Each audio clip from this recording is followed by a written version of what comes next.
Hello guys, कैसे आप सभी लोग। बुक ऑफ स्पाइक के कौन नए एपिसोड के साथ हाजिर हूं। तो जैसा कि लास्ट एपिसोड में हम सभी ने देखा था, जूफेन वहां से भाग जाता है और फिर भागते हुए हांगफू टियानुआन से कहता है, इस बार तो तुम जीत गए लेकिन हम लोग दोबारा फिर मिलेंगे।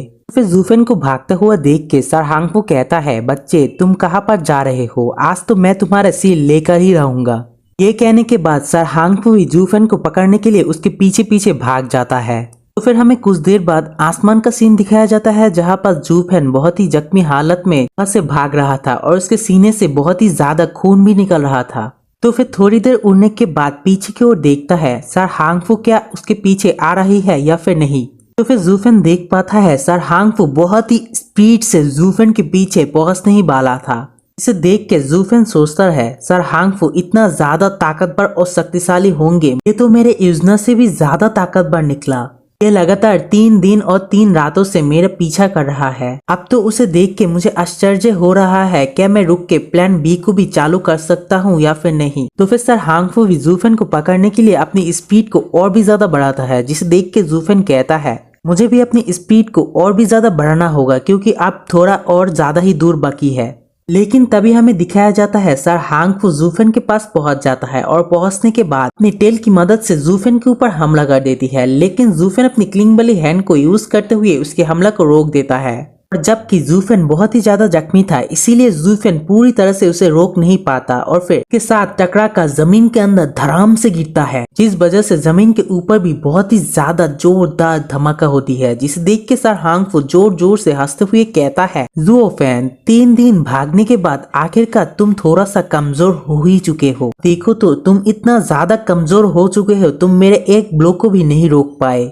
तो फिर हमें जूफेन को दिखाया जाता है, जो कि मलबे के अंदर से बहुत ही जख्मी हालत में निकल आता है और सोचने लगता है, लानत है मुझ पर, अगर मैं 50 मील और तय कर लेता तो फिर मैं इसे कंप्लीट कर लेता। लेकिन अब बहुत ज्यादा दूर हो चुका है, क्योंकि मुझे नहीं लगता इतनी जख्मी हालत में मैं वहां तक पहुंच भी सकता हूं या फिर नहीं। और फिर जूफेन कुछ सोचने के बाद हांगफू तियानुआन को झांसे में फैलाने के लिए सर हांगफू से कहता है, सर हांगफू क्या तुम जानते हो मैं तुम्हारे साथ इतनी देरों से सिर्फ खेल ही रहा था। क्या आप जानते हैं अब तक मैं तुम्हारे साथ क्यों खेल रहा था? क्योंकि अब तक तो तुम्हारे सारे के सारा आदमी ही वहाँ पर मारा गया होगा। तो फिर सर हांगफू कहता है, जूफेन आपका जीवन 1000 सैनिकों के बराबर है, इसीलिए अगर वो सभी लोग लो क्लान से हार जाता है तो ये सिर्फ यही साबित करता है वो सभी लोग ही बेकार है। अगर वो सभी लोग वहाँ पर मर जाता है तो मुझे कुछ भी नहीं होगा, क्योंकि जो लोग कमजोर है उनका तो मरना एक दिन तय ही है। लेकिन तुम्हारी बात कुछ और ही है, अगर मैं आज तुम्हें यहाँ पर नहीं मार पाया तो फिर मेरे ख्याल से तुम्हें बाद में मारना बहुत ही ज्यादा मुश्किल हो जाएंगे मेरे लिए। और अगर एक बार तुम जब मर जाओगे तो फिर मुझे रोकने के लिए कोई भी नहीं होगा, चाहे वो लुओ फैमिली हो या फिर बाकी के सातों फैमिली, उस समय कोई भी नहीं मायने रखेगा। हा हा हा। और फिर जूफेन से पूछता है, जूफेन तुम्हारी उस क्लिंग की शील्ड कहाँ गया? और फिर जूफेन के ऊपर एक क्ला मारते हुए कहता है, मेरा पंजा अब तुम्हारी दिल को लेने वाला है, क्या तुम्हारी उस क्लिंग वाली शील्ड उसे रोक पाएगा?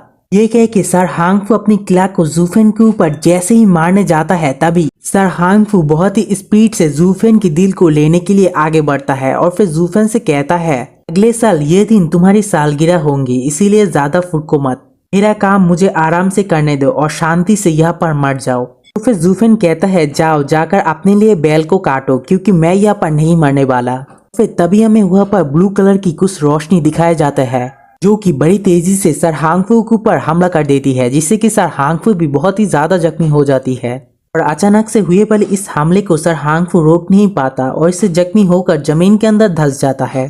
फिर सर हांगफू अपनी पावर को रिलीज करते हुए मलबे के अंदर से बाहर निकलते हुए कहता है, कौन है इतनी बदनसीब जो कि यहाँ पर मरने के लिए मेरे हाथों के पास आ गया है?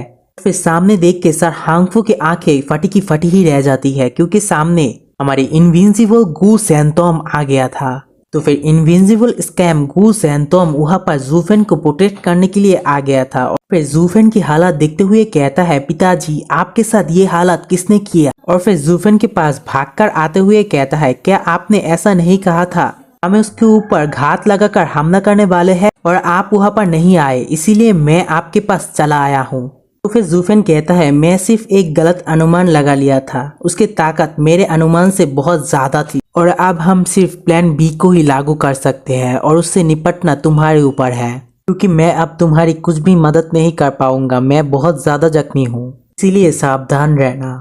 तो फिर गू सैंतोम कहता है, चिंता मत करो पिताजी, जबकि आपने मुझसे पहली बार मदद मांगी है, इसीलिए मैं आपको निराश नहीं करूंगा। और फिर सर हांगफू की तरफ गुस्से वाली नजरों में देखने लगती है, जिससे कि सर हांगफू भी थोड़ा बहुत चौंक जाती है और फिर कहता है, यहाँ पर क्या चल रहा है? गू सैंतोम अचानक यहाँ पर क्यों आ गया?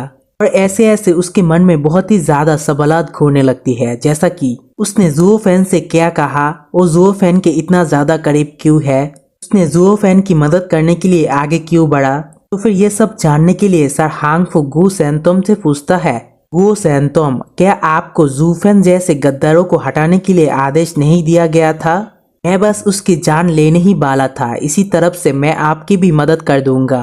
तो फिर जोर से कहता है, फिर तुमने उसे क्यों बचाया? तो फिर हमारा गू सैंतोम भी जोर से कहता है, तुम जानते हो ये सब बकवास बात है, ये मेरे पिता है और कौन सा बेटा अपने पिता को मारने के लिए तुम्हारी मदद करेगा। तो फिर ये बात सुन के सर हांगफू बहुत ही ज्यादा चौंक जाती है और फिर कहता है, क्या आपने जूफेन को क्या कहा? जूफेन कब से आपका पिता हो गया है? तो फिर ये बात सुन के जूफेन मुस्कुराने लगती है। तभी गू सैंतोम सर हांगफू से कहता है, एक गॉडफादर और एक फादर दोनों ही सेम होता है, क्या तुम्हें इससे कोई प्रॉब्लम है? तुम तो सबब से भी पागल हो, तुम मेरे पिता को चोट पहुंचाने की साहस कर रहे हो। और फिर अपनी पावर को रिलीज करते हुए कहता है, जो कुछ भी हो जाए मैं तुम्हें नहीं बख्शूंगा। तो फिर ये बात सुनने के बाद सर हांगफू बहुत ही ज्यादा चौंक जाती है, क्योंकि जुओ फैन इस मॉन्स्टर को काबू में रखकर इसके गॉडफादर भी बन गया है। वाकई में जूफेन तो बहुत ही ज्यादा शातिर और चालाक है। अगर ये दोनों एक साथ हो जाए तो फिर तियानु में कोई भी नहीं होगा जो कि इन दोनों को रोक पाएगा। हालांकि इन दोनों का ये रिश्ता कब बना ये कोई भी नहीं जानता और जूफेन के कपड़े दिमाग के साथ उसने इसे पूरी समय तक छुपा कर रखा होगा। यहाँ तक कि इंपीरियल फैमिली को भी इस बारे में कुछ भी नहीं पता था, जिस वजह से जूफेन को मारने के लिए गू सैंतोम को भेजा गया था। मेरे ख्याल से ये उसकी एक बड़ी चाल का हिस्सा होगी। अब तो पूरी तियानु का खैर नहीं। फिर इसी के साथ ये वाला वीडियो यहीं पर एंड कर दूंगा। नेक्स्ट वीडियो कल को आएंगे, तब तक के लिए मेरे चैनल को क्या करना है तुम लोगों को तो पता ही है।